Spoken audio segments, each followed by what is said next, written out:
The cold was a creature. It had teeth that bit into the marrow of her bones and claws that scraped the inside of her skin. Ilara had been in the dungeon for 6 days, and in that time, the cold had become her only constant companion. Her and the hound. It wasn't a hound, not really. It was a wolf, a dire wolf, the size of a pony, with fur the color of storm clouds and eyes like chips of amber. It belonged to the Alpha King.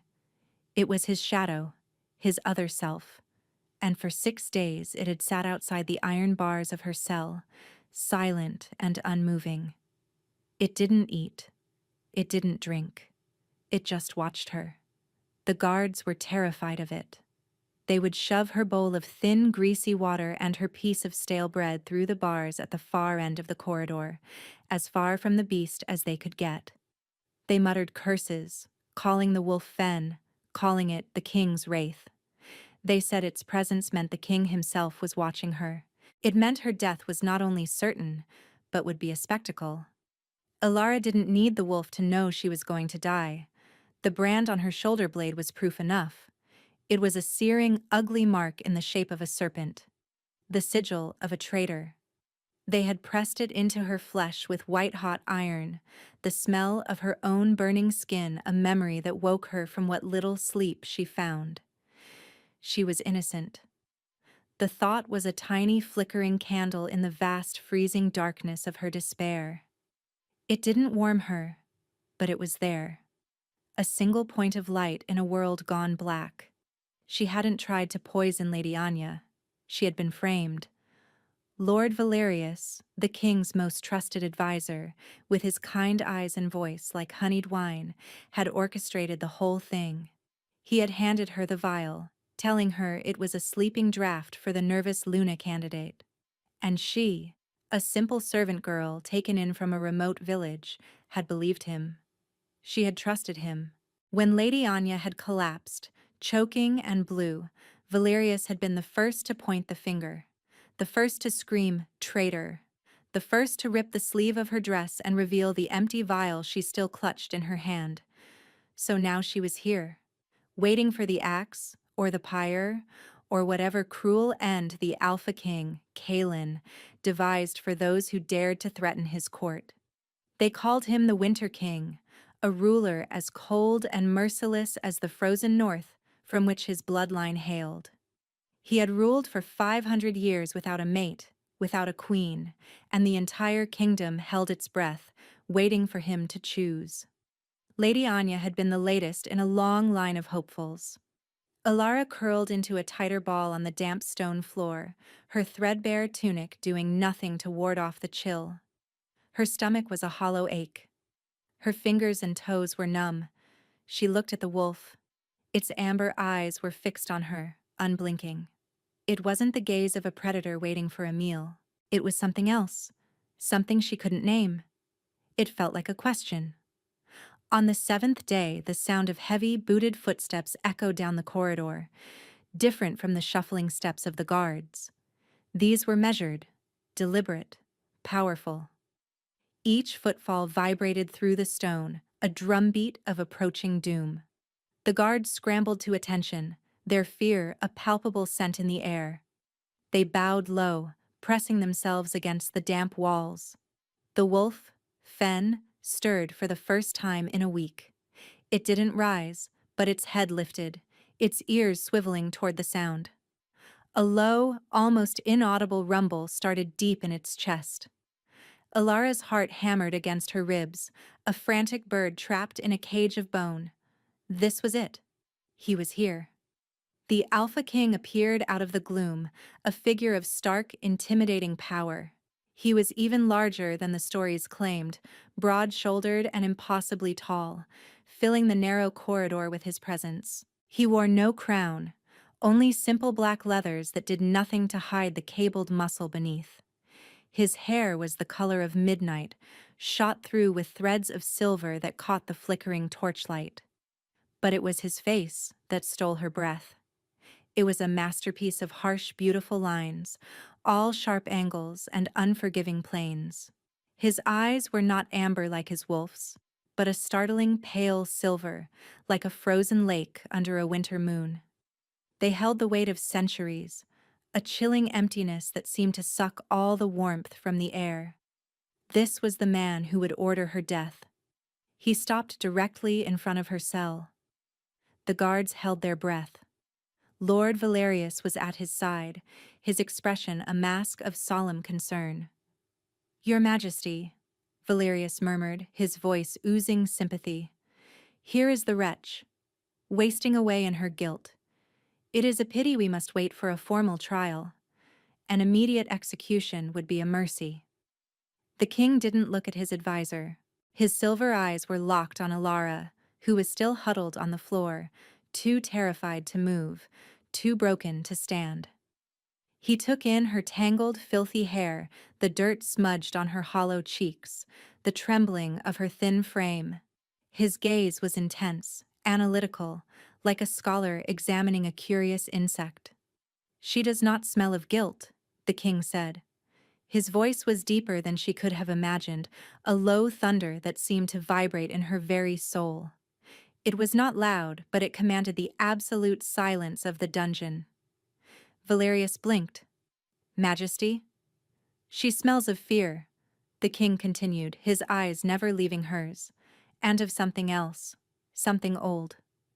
He moved closer to the bars, so close she could feel a wave of cold radiating from his body, a palpable aura of frost and power. He knelt, bringing his face level with hers through the iron. The sheer proximity of him was overwhelming. He smelled of pine and winter air and something else, something uniquely him, a scent of ancient stone and cold, clean snow. "Show me the brand," he commanded. It was not a request. Her body refused to obey. Fear held her paralyzed. "Now," he said again, and the word was softer this time, but held a steel edge that sliced through her terror. With a trembling hand, she reached up and pulled the frayed collar of her tunic to the side, baring her shoulder. The serpent brand was an angry red and purple against her pale, grimy skin. It was still tender, still weeping. The king's silver eyes narrowed. He looked at the mark, his expression unreadable. For a long moment the only sound was the drip of water somewhere in the darkness and the frantic pounding of her own heart. "Who held the iron?" he asked. The question was so unexpected it jolted her. I don't know his name," she whispered, her voice a dry rasp. "A guard." "Who ordered it?" She risked a glance at Lord Valerius, who stood behind the king, his face a perfect picture of righteous authority. Her throat closed up. To speak against him was to sign her own death warrant twice over. The king saw the glance. He saw the flicker of terror in her eyes. He didn't turn around. "This brand is sloppy work," he said, his gaze returning to the ugly mark. "Hasty, angry. It was not done by a royal executioner. It was done in a back room, by a bully." He looked back into her eyes. "It was not done by my authority." Hope, sharp and painful, pierced through the layers of her despair. It hurt more than the cold. "Majesty, the evidence was overwhelming," Valerius interjected smoothly. "She was caught with the vial. Lady Anya nearly died. The council deemed it proof enough for the branding, pending your final judgment." The king rose to his full, towering height, finally turning his head to look at his advisor. The temperature in the corridor seemed to drop another 10 degrees. "The council deemed it so," Kalen stated, his voice flat. "And you, Valerius, what did you deem?" "I deemed it a tragedy," Valerius said, placing a hand over his heart. That one, so young, could be so full of venom. The king was silent for a moment. Then he turned back to the cell. "Open it." The head guard fumbled with a large iron key, his hand shaking so badly he could barely fit it into the lock. The lock groaned, the heavy door creaked open. Alara flinched back, pressing herself against the far wall. What was happening? "She is to be moved to the west wing," the king announced, his voice echoing in the sudden ringing silence. She will be cleaned, fed, and quartered there, under my personal watch." Lord Valerius went rigid. "Your Majesty, that is unwise. The girl is a proven traitor, a poisoner. To bring her into the royal residence." "I was addressing the guard," Kalen cut in, his voice dropping to a lethal calm that was more terrifying than any shout. "Not my advisor. Anyone who objects to my command can take their concerns to my dungeons. This cell appears to be free." The threat was absolute. Valerius paled, his mouth snapping shut with an audible click. He bowed his head. "As you command, my king."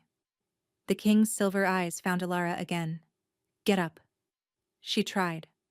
Her legs, stiff and weak from days of disuse and cold, trembled violently and refused to hold her.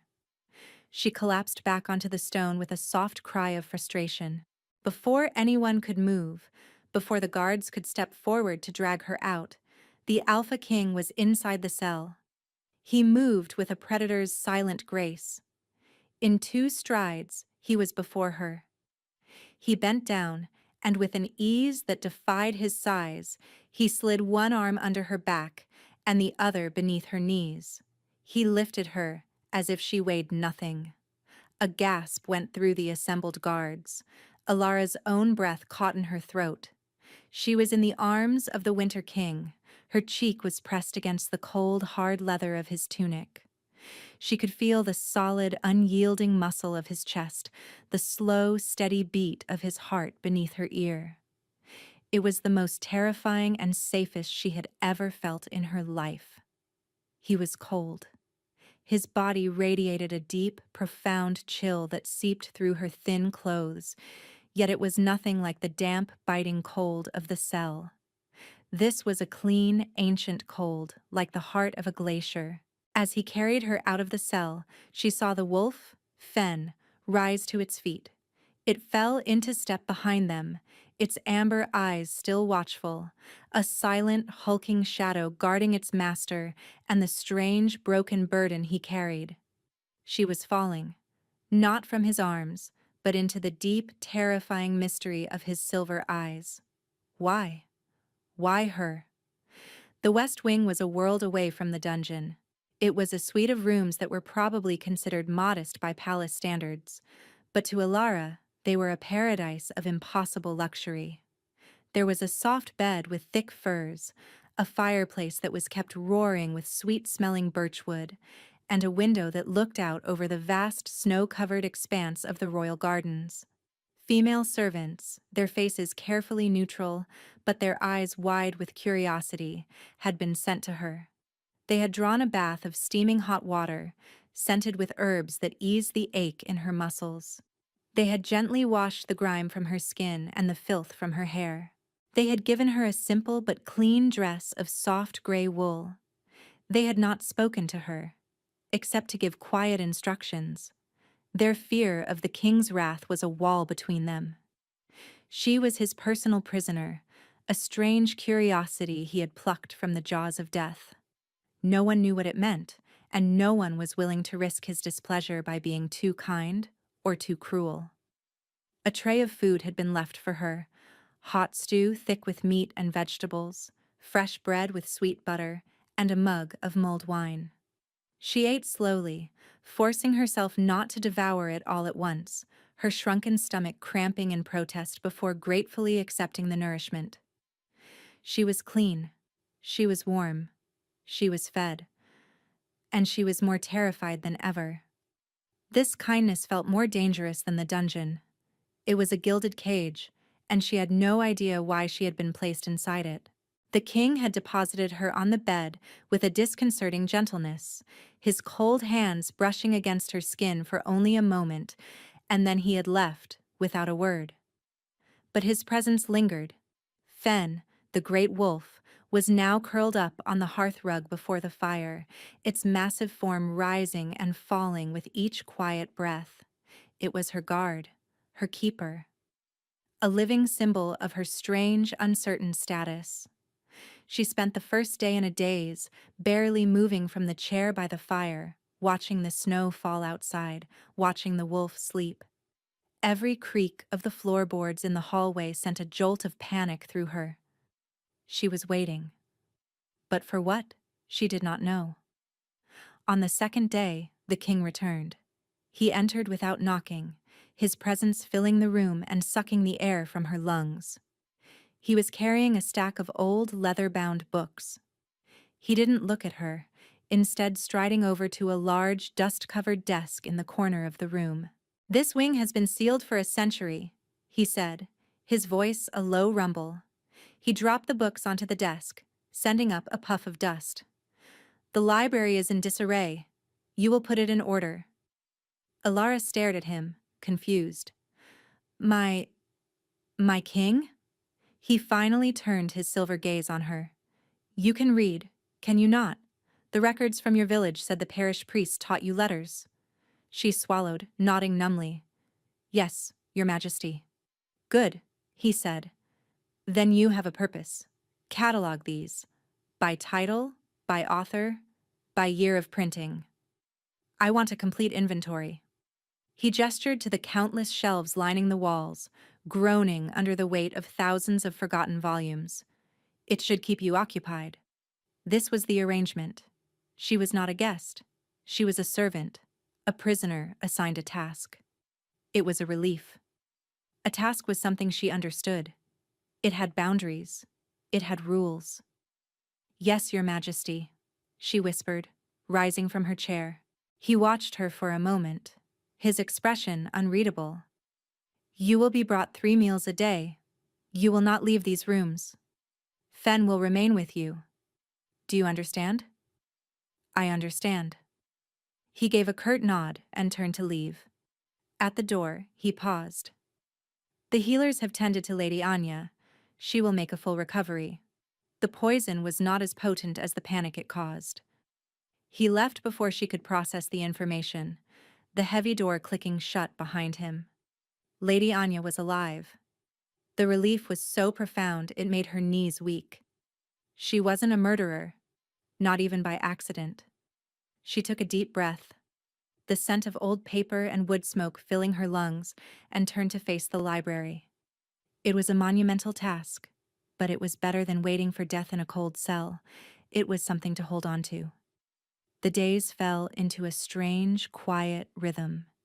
She would wake early, eat the breakfast left outside her door, and then begin her work. The library was a dusty, silent world of its own. She lost herself in the scent of aged vellum and cracking leather, her fingers tracing the faded gold leaf on ancient spines. She found histories of the kingdom, books of poetry, treatises on magic and alchemy that she couldn't begin to understand. She created a system, carefully cleaning each book, transcribing its details onto fresh parchment with a quill and ink he had provided. The work was methodical, calming. It kept her mind from spiraling into fear and confusion. Fen was her silent shadow. The wolf would follow her as she moved from shelf to shelf, its claws making soft clicking sounds on the wooden floor. Sometimes, when she sat on the floor to examine a particularly large tome, it would lay its great head on her lap. The first time it happened, she had frozen, terrified. But the wolf's amber eyes were soft, and its weight was comforting, solid. She found herself stroking its thick, coarse fur, her fingers sinking into the dense pelt. It felt like a secret connection to the cold, distant king. The king himself would visit every evening. He would enter, silent as always, and stand by the fire, watching her work. He never stayed long. He rarely spoke, but his presence was a heavy, charged thing. She could feel his silver eyes on her as she worked, a weight on the back of her neck. She started to notice things about him. The deep weariness that settled in his features when he thought she wasn't looking. The way his left hand would sometimes clench into a fist, as if he were fighting off a sudden pain. The profound, unshakable loneliness that clung to him like a shroud. He was beautiful in the way a glacier was beautiful. Vast, ancient, and forged by immense pressure and cold. One evening he found her shivering, The fire had died down to embers, and a draft was seeping in from the window frame. She was too engrossed in a delicate, crumbling manuscript to have noticed the chill. He said nothing.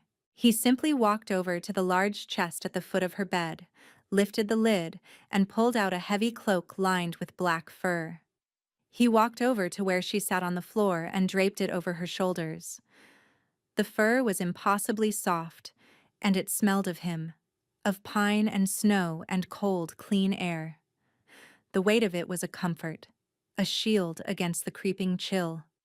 "Thank you," she whispered, her voice barely audible.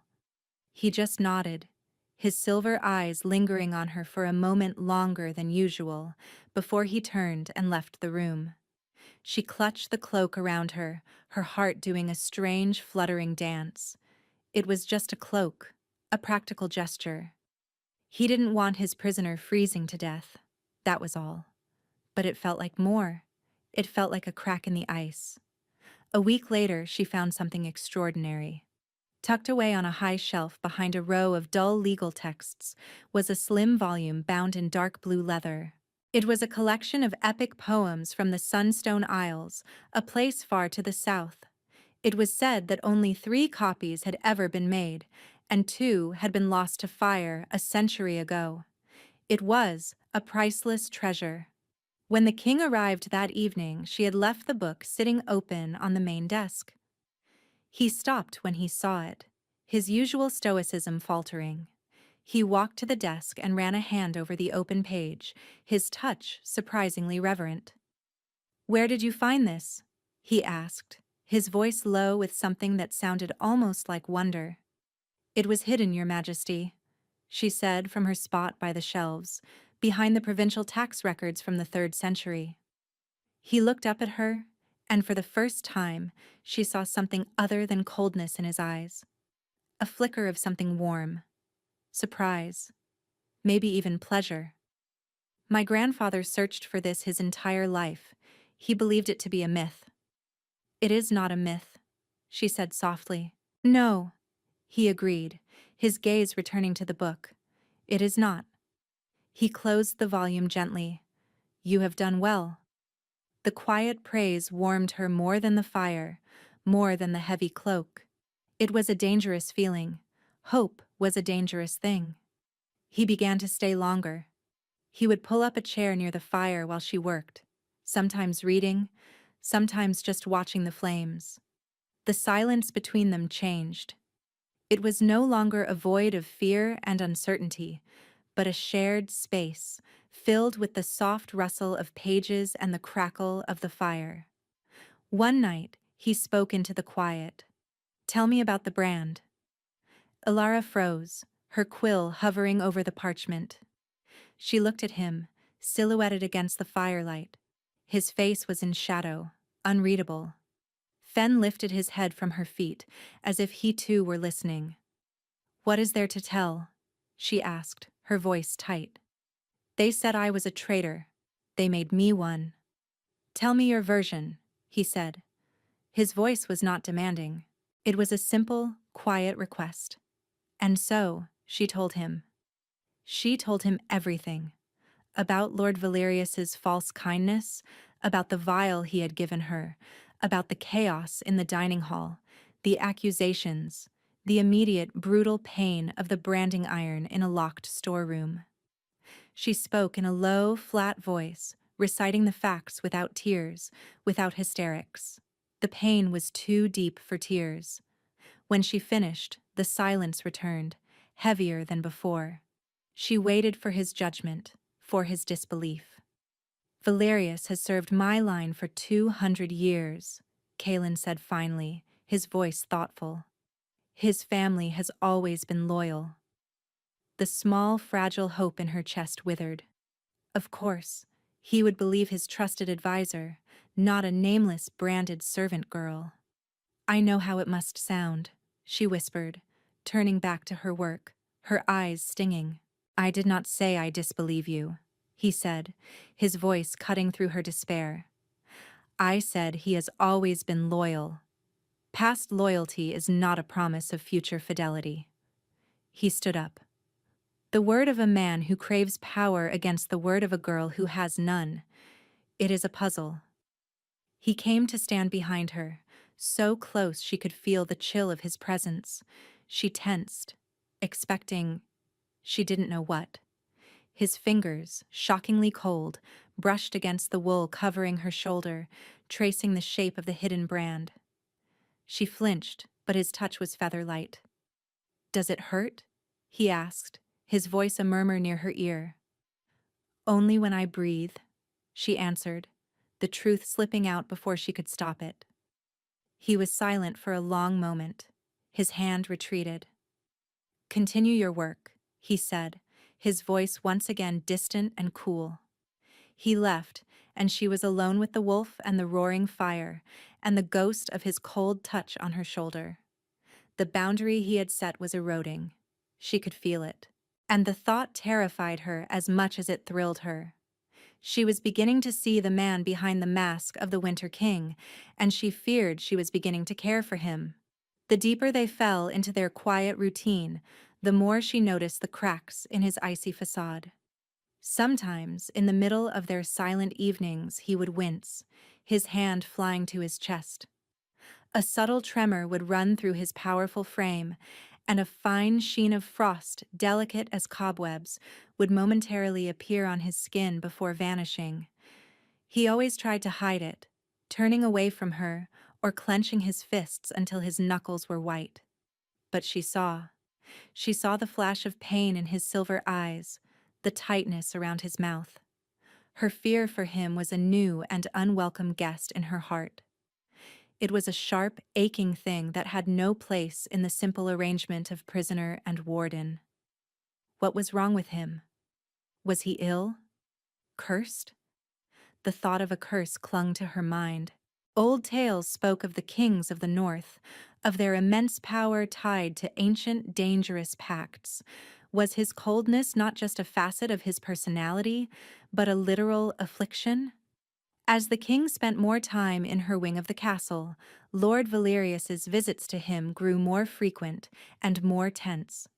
Ilara would sometimes hear their voices from the corridor outside her door, Valerius's smooth and placating, the king's sharp and dismissive.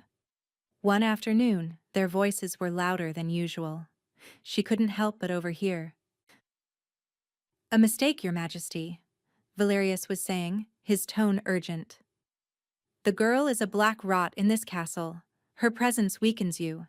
The council is concerned. I am concerned." "My health is not the council's concern." Kaelin's voice was like grinding ice. "And it is certainly not yours. But the tremors, the frost. Forgive my presumption, sire, but these are the symptoms the old texts warned of. The curse of your bloodline. It awakens. It only manifests in the presence of—" Valerius trailed off, his insinuation hanging poisonously in the air. "Of what, Valerius? Speak plainly." "Of a true mate, my king," Valerius whispered. "The histories are clear. Your line is barred from love. To feel it is to die. To feel it is to have your heart frozen solid. This girl, this traitor, she is somehow triggering it. She is a poison to you. You must get rid of her before it is too late." There was a deathly silence. Ilara stood frozen behind her door, her hand pressed to her mouth, her blood running cold. A curse that killed him if he loved. And Valerius was blaming her. He was twisting the king's own affliction into a weapon against her. "Get out," Kaelin said, his voice lethally quiet. "Majesty, I only—" "Now." She heard Valerius's hasty, retreating footsteps, her world tilted on its axis. The king's coldness, his pain, the loneliness that seemed to bleed from him. It was all part of a terrible, centuries-old curse, and her presence was making it worse. That night, the king did not come, nor the next. The emptiness of the room was a physical weight. The silence was no longer peaceful. It was hollow. Even Fen seemed restless, pacing before the door, whining low in his throat. She was the poison. Valerius was right. her strange, burgeoning feelings for the lonely king, the impossible flicker of hope he had ignited in her. It was literally killing him. The thought was an agony beyond any she had ever known. She had to leave. For his sake, she had to disappear. But how? The door was locked from the outside. The window looked out over a sheer drop of 100 feet into a snow-filled moat. She was a prisoner, not just of the king, but of his kindness. On the third night, he finally appeared. He looked ravaged. The silver in his hair seemed more prominent, his face was pale and drawn, and the cold radiating from him was more intense than ever. He didn't look at her. He walked straight to the hearth and stared into the flames. "You have to send me away," she said, her voice shaking. The words felt like tearing her own heart out. He turned his head slowly, his silver eyes clouded with pain. "What?" "I heard you," she confessed, her voice dropping to a whisper. "You and Lord Valerius, the curse. I am making you sick. You have to send me away or execute me. Whatever you must do, but you cannot keep me here." He stared at her, a maelstrom of emotions swirling in his gaze, anger, pain, and something else, something she couldn't dare to name. "You think I would let Valerius dictate my actions? You think I would let an old wives' tale rule my kingdom?" "It is not a tale," she cried, taking a step toward him. "I see it. I see the pain in your eyes, the frost on your skin. If my being here is hurting you, then you must let me go." "And go where?" He shot back, his voice harsh. "Back to the dungeons? To the executioner's block that Valerius has already prepared for you? He would not let you live a day if I released you. It would be better than killing you slowly." The words hung between them, raw and terrible. He took a staggering step toward her, his face a mask of anguish. "You do not know what you are talking about." "I know that you saved me," she said, tears finally blurring her vision. "And I will not be the reason for your death." He reached her, his hands coming up to grip her shoulders. His touch was freezing, a deep, biting cold that stole her breath. It was the cold of a tomb. She could feel the tremors racking his body, could see a delicate tracery of ice crystals forming on his leather tunic. "Ilara," he breathed, and it was the first time he had used her name. The sound of it on his lips was a form of beautiful torture. His control snapped. With a guttural cry of pain, he stumbled back, clutching his chest. His knees buckled, and he fell to the floor, his body convulsing. A thick layer of white frost bloomed across his skin, his hair, his clothes, encasing him in a shell of supernatural ice. "Kaelin!" she screamed, rushing to his side. Fen was at his master's side instantly, howling a sound of pure grief and rage that shook the very walls of the room. The door to the suite burst open, and guards flooded in, drawn by the commotion. Lord Valerius was at their head, his face a grim mask of triumph. "Seize her," he commanded, pointing a trembling finger at Ilara. "You see? The witch has sprung her trap. She has killed the king." Chaos erupted. The room was a whirlwind of shouting guards and the mournful howls of the wolf. Ilara knelt beside Kaelin's frozen form, her mind blank with horror. He was not breathing. The steady heartbeat she had felt when he carried her was gone. There was only silence, stillness, and the killing cold. Two guards grabbed her arms, their grips like iron bands. They started to drag her away from him. "No!" she screamed, struggling against them, her eyes fixed on the man encased in ice. "No, he's not dead. Let me go." "Take the traitor to the block," Valerius ordered, his voice ringing with authority. "Her sentence is long overdue. We will deal with the king's body once the threat is purged." He was going to leave Kaelin to die. He was seizing power. It had all been a lie, a masterfully cruel plan. Despair crashed over her, vast and absolute. She had failed him. Her love, the wretched, unwanted emotion that had grown in the quiet of this room, had been the weapon used to murder him. As the guards hauled her toward the door, a blur of gray fur and incandescent rage launched itself across the room. Fen, with a snarl that was the stuff of nightmares, slammed into the two guards holding her. They went down with screams of pain, scrambling away from the wolf's flashing teeth. The other guards hesitated, their swords half drawn, their fear of the king's wraith overriding their orders. Fen didn't pursue them. The wolf turned and stood over her, planting its massive body between her and Valerius's men. It was a living shield, a final act of loyalty to its fallen master. Valerius's face contorted with fury. Kill the beast, and then take her. But in that moment of reprieve, Ilara's world had narrowed to one single point. Kaelin, the king. The man who had seen something in her no one else had. The man who was dying because of a curse he didn't deserve and feelings he couldn't control. Something inside her broke. A dam of grief and rage and a fierce, defiant love she could no longer deny. She would not let him die. She would not let Valerius win. Ignoring the guards, ignoring the snarling wolf at her side, she scrambled back to Kaelin's frozen body. The cold coming off him was excruciating, burning her skin even from a foot away. The air around him crackled with it. The healers would never be able to get close. No one could. No one but her.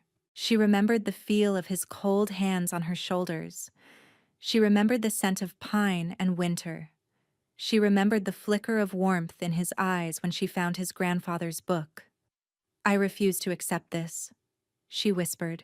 The words a prayer, a vow. She reached out, her trembling hands hovering over the thick layer of ice that covered his chest, right over his heart. The cold was a physical wall, pushing her back. It was the feeling of absolute death. She pushed through it. She pressed her palms flat against the ice. Pain, white-hot and immediate, shot up her arms. It was like plunging her hands into liquid nitrogen. The agony was so intense it stole the air from her lungs, and for a second, she thought her own heart would stop. But she didn't pull away. She held on, pouring every ounce of her will, her desperation, her love for this impossible, cursed king into the touch. She thought of the fire in the hearth, of the warmth of the sun she hadn't felt in months, of the tiny flickering candle of her own innocence in the dungeon. She pulled all of it into herself and pushed it out through her hands. A light flickered beneath her palms, a tiny spark of gold against the stark white of the ice. No, she sobbed, pressing harder, closing her eyes. More. She didn't know where it came from. It felt like it was being drawn from the very core of her being, a hidden wellspring of power she never knew she possessed. The spark grew, blossoming into a soft golden glow. It wasn't fire. It was warmth. It was life. It was a sunrise melting a frozen lake. The brand on her shoulder, the serpent mark of the traitor, suddenly flared with an unbearable heat. It felt as if the branding iron were being pressed into her flesh all over again. She cried out, but she did not let go of Kaelin. The serpent mark glowed, brighter and brighter until the dark, ugly lines of it burned away, replaced by pure, golden light. The magic that had suppressed her, the brand that had marked her as worthless, shattered. And the power inside her erupted. A torrent of golden fire, silent and brilliant, poured from her hands. It did not burn. It did not consume. It was pure, liquid warmth, a river of life flowing into the winter of his curse. The room was flooded with a golden radiance so bright that the guards and Valerius cried out, shielding their eyes. The supernatural ice covering Kaelin sizzled and hissed, not melting into water, but evaporating into mist under the force of her power. The frost receded from his skin, from his hair. The deathly white of his flesh gave way to the pale tones of life. She felt it. A flicker. A weak, thready beat beneath her hands. His heart. She poured more of the golden energy into him, her own body trembling with the effort, sweat beading on her brow despite the lingering cold. The heartbeat grew stronger, steadier. The ice was almost gone now, banished by the sun of her magic. The cold that had radiated from him was gone. In its place was a neutral stillness. Then, with a deep, shuddering gasp, Kaelin's eyes flew open. They were no longer the color of a frozen lake. They were molten silver, alive and blazing with a fierce, raw power. He stared up at her hands still pressed to his chest, at the golden light that wreathed her like a halo. He looked at her face, her expression of tear-streaked, desperate determination. "Ilara," he rasped, his voice rough from disuse. The golden light faded from her hands, the effort leaving her dizzy and weak. She swayed, her strength utterly spent. Before she could fall, his arms, now strong and sure, wrapped around her, pulling her down against his chest. He held her tight, his face buried in her hair. She could feel the steady, powerful beat of his heart against her cheek. He was warm. For the first time since she had met him, the king was warm. "You," he whispered into her hair, his voice thick with an emotion she couldn't comprehend. It was awe. It was disbelief. It was 1,000 years of loneliness breaking apart. "It was you. All this time." He pulled back just enough to look at her. His hand came up, his fingers, now merely cool instead of freezing, gently tracing the smooth, unmarred skin of her shoulder where the brand had been. There was no sign of it, no scar, no mark, just a faint, lingering warmth. "They marked you a traitor," he said, his voice ringing with a newfound power that filled the stunned silence of the room. He looked past her, his molten silver eyes locking onto the terrified face of Lord Valerius.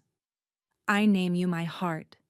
He rose to his feet, pulling her up with him. He kept one arm wrapped securely around her waist, holding her against his side as if he would never let her go. He stood tall, no longer a king of winter and ice, but a king of storms and stone, with his fire queen at his side. "Lord Valerius," Kaelin said, and his voice was the sound of an avalanche. "You accused my mate of treason. You used my family's curse to try and murder me and seize my throne. You branded an innocent woman." He paused, letting the weight of his words settle. "I believe we have a cell in the dungeon that is now available." Valerius paled, falling to his knees. "Your Majesty, I was mistaken. A misunderstanding. I acted only for your protection." "My protection is here," Kaelin stated, his arm tightening around Ilara. His gaze swept over the stunned guards. "Seize him. Take him to the darkest hole you can find. His trial will be swift, and his sentence will be eternal." This time, the guards did not hesitate. They swarmed Valerius, who began to babble and plead as they dragged him, defeated and exposed, from the room. The room was quiet again, save for the crackling of the fire. Kaelin turned his full attention back to her. He cupped her face in his hands, his thumbs gently stroking her cheeks. The last of her fear finally dissolved, replaced by a profound, overwhelming sense of rightness, of belonging. "You are not the poison," he said, his voice soft and full of wonder. "You are the antidote. The curse. It wasn't about love. It was about the absence of it. It needed its other half. It needed its warmth." "I thought I was killing you," she whispered, her voice choked with the last of her tears. "You were saving me," he corrected her gently. He leaned down and pressed his lips to hers. His kiss was not cold. It was the heat of a forge, the promise of a hearth, the warmth of a life finally beginning. It was the end of winter. 3 months later, the castle felt like a different place. The air itself seemed warmer, the shadows in the ancient stone corridors less deep. Tapestries bearing a new sigil, A silver wolf encircled by a ring of golden flame, now hung in the great hall. Ilara, the Fire Queen of the Winter Kingdom, stood on a balcony overlooking the gardens. The snow was beginning to retreat, revealing the first stubborn green shoots of spring crocuses. A heavy cloak of white fur, a gift from Kaelin, was draped over her shoulders, but for the first time, it was for comfort, not a desperate need for warmth. Her power, now a familiar presence within her, was a quiet, steady ember in her chest. It rose and fell with her breaths, a constant connection to the man who now stood behind her. Kaelin's arms wrapped around her from behind, his chin resting on top of her head. He was a solid, reassuring presence, his body no longer radiating a deathly chill, but holding a comfortable, human coolness. His curse hadn't vanished, but it was dormant, balanced by her fire. As long as they were together, it was nothing more than a memory. "What are you thinking about?" he murmured into her hair. His voice, once a sound that inspired terror, was now her greatest comfort. "I was thinking about your wolf," she said, a small smile playing on her lips. "Sitting outside my cell. I thought he was my death warden." "He was," Kaelin said, his arms tightening around her. "He was guarding my death. I knew from the moment my guards found you collapsed in the snows on the border that you were significant. The bond between us, faint as it was, called to me. Valerius saw it as an opportunity.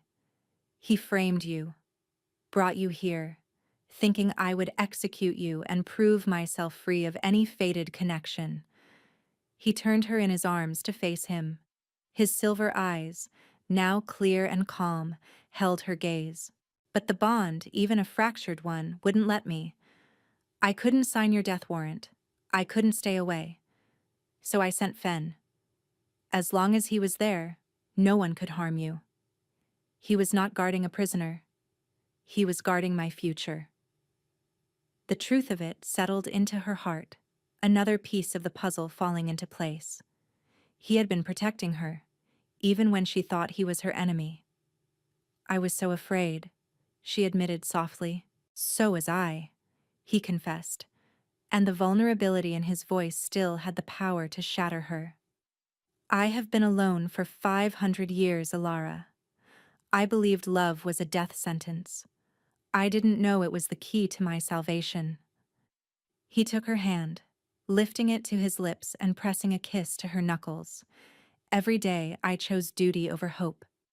I chose coldness over connection. Until you.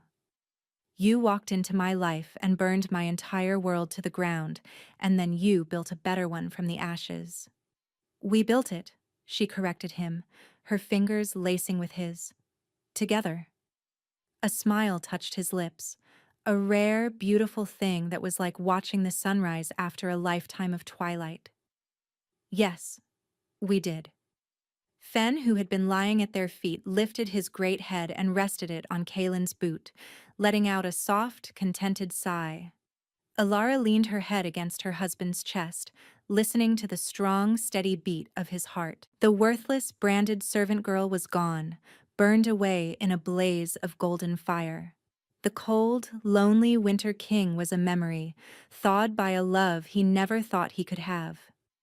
In their place stood a king and a queen, a wolf and a flame, bound together not by a curse, but by a choice. They had found each other in the darkness, and together they had brought the dawn. The future of their kingdom stretched before them, unknown and full of challenges, but they would face it as they had faced everything else. Together. She was home. And for the first time in his very long life, so was he.